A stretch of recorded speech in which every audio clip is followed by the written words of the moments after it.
Hi மகளே, இன்னைக்கு வீடியோவில் கொல்கத்தாவில் நடந்த கொடூர சம்பவத்துடைய திருப்பு முனையை வந்து உங்ககிட்ட ஷேர் பண்ணிக்கலாம்னு நினைக்கிறேன்.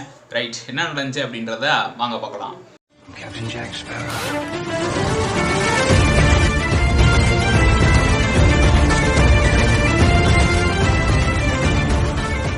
கொல்கத்தாவில் நிர்பயா அப்படின்ற பெண்ணுக்கு நடந்த கொடூர சம்பவம் இது.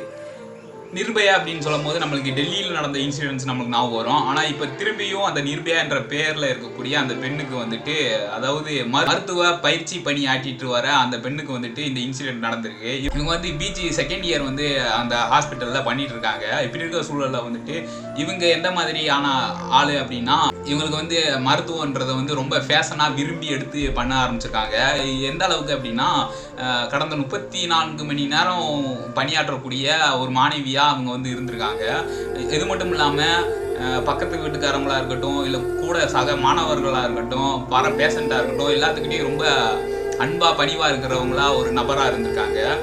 எந்த அளவுக்கு ஒரு பேஷனோட இந்த கனவோட இருந்திருந்தா இவங்க 34 மணி நேரமும் உழைக்கக்கூடிய ஒரு மாணவியாக இருந்திருப்பாங்கன்னு பாருங்க. அந்த மாதிரி தான் எப்பயுமே எந்த சூழலையும் ஸ்டடி பண்ணுறதா இருக்கட்டும், இல்லை ட்ரைனிங்கில் இருக்கிறதா இருக்கட்டும் சொல்லிட்டு ஃபுல்லாகவே இருக்கிறது எல்லாம் வீட்டில் இருக்கிறது கொஞ்சம் நேரம் தான், மித்த பகுதி நேரம் ஃபுல்லாக ஹாஸ்பிட்டலில் தான் இவங்க இருந்திருக்காங்க. அப்படிப்பட்ட ஒரு நாள் நைட் நடந்த அந்த கொடூர சம்பவம் தான் இந்த சம்பவம்.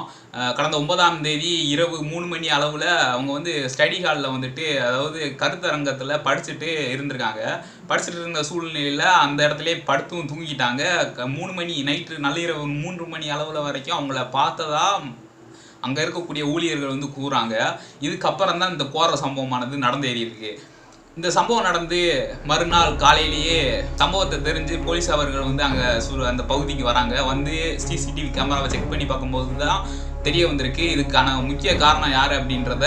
அதாவது சஞ்சய் ராய் அப்படின்ற அந்த மருத்துவர், பயிற்சி அளிக்கக்கூடிய அந்த மருத்துவர் முக்கிய காரணமாக இருந்திருக்காருன்னு சொல்லி அவர் கைது செய்யப்படுறாரு. இதுக்கப்புறம் அந்த பெண்ணுடைய உடல் வந்து உடல் கூறு ஆய்வு வந்து மேற்கொள்ளப்பட்டிருக்கு. உடல் கூறு ஆய்வில் என்ன அறிக்கையை வெளியே பண்ணிருக்காங்க அப்படின்னா, இதுக்கப்புறம் சொல்ல போகிற விஷயம் ரொம்ப கொடுமையானது. ஸோ நீங்கள் ரொம்ப உணர்ச்சி வரப்பூர்வமான ஆளாக இருந்தீங்க அப்படின்னா சரி செய்து இந்த வீடியோவை இதோட ஸ்கிப் பண்ணிடுங்க.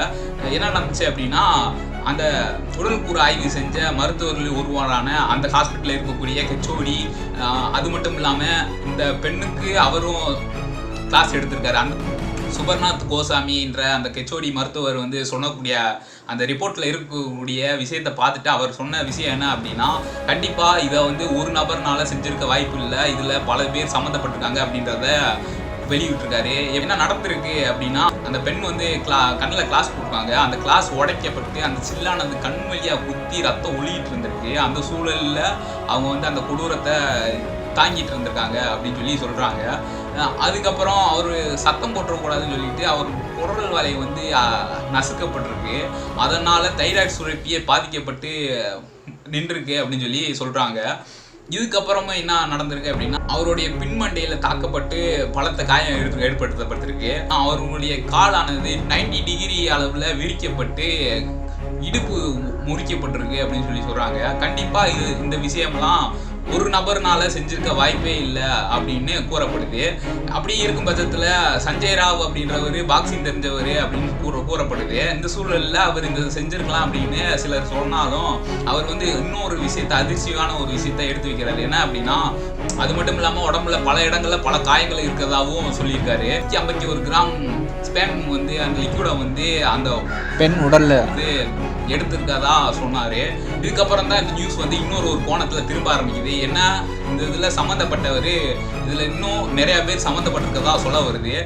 இந்த சம்பவத்தெல்லாம் பார்க்கும்போது எனக்கு என்னுடைய கருத்து என்ன அப்படின்னா, இது வந்து நிச்சயமாக இதுக்கு பின்னாடி இன்னொரு ஏதோ ஒரு ரீசன் இருக்கிறதா எனக்கு தோணுது.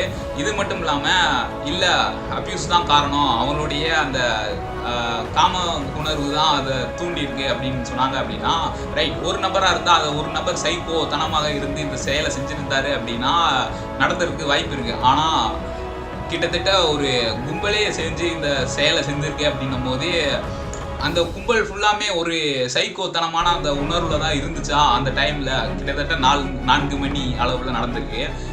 இப்படி இருந்துச்சா, அதுவும் மருத்துவராக இருக்கிற அந்த நபர்கள் வந்து இவ்வளவு கொடூரவாதிகளாக இருந்தார்களா அப்படின்னு ஒரு கேள்வி ஏற்படுத்துது. உங்களுக்கு என்ன தோணுது அப்படின்றத உங்களுடைய கருத்தை வந்து இந்த கமெண்ட்ஸில் வந்து பதிவு பண்ணிக்கோங்க. ஹாய் நண்பா நம்பி, அவங்க திரையப்பாண்டி, இது நம்ம திரையப்பாண்டி 2001.